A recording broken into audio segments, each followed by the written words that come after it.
iPad before and you wanted to get a facelift and a redesign, this is the best redesign they've had.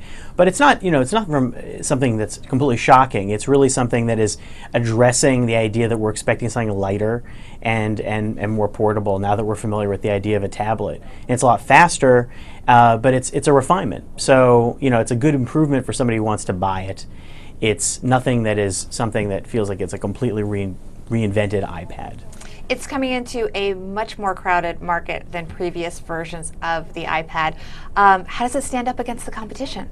In this category of 9-inch $500 tablets, excellently, because you see that a lot of other people can't compete in providing something with that performance and that design and that platform support. You really look at the smaller tablets, I think, is where you have a question of, do you go budget, and you have a lot of competing people like that. You look at the iPad mini, but in the large iPad, that $500 price, even years later, I think that's still really tough to beat. So people that are willing to pay in that range are going to go for this, you think? I think so. I think you can save money and pick some other options, but generally there isn't anything that's as much of a category killer in that zone. When we talk about category killers in tablets, they do seem to be coming from the Nexus 7, Kindle, smaller Kindle, these consumption tablets. And when you deal with the idea of Apple is focusing on the idea of a tablet doing more, and so they end up in this Microsoft Surface territory. But the total package for Surface is not a complete package in terms of where they want to be with software. And I think that's the problem. Is that item doesn't match up well compared to an iPad. I think those are the two products in that top end if you want a computer type tablet. All right, so the Surface is not the real competition. So then who is enemy number one?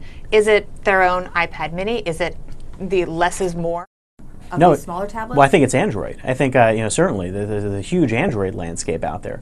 But I think that right now, the way that the Android tablet landscape is set up, that a lot of it is about consumption, Google Play, and creating a usable, multi-purpose reading, video playing device versus something that you may be doing a ton of work on, because Google also has Chrome. So you have the idea of Chromebooks and a really advanced ecosystem, but it's like if Chrome and Android got together, then you might have the killer tablet. But because of that split, I think there's a little sense at the top end that maybe it's not quite as versatile as something like an iPad. So I still think the iPad has an advantage, although a lot of people may differ. There's certainly more competition than ever, and I think that it's getting to be where it's not the only game in town, certainly.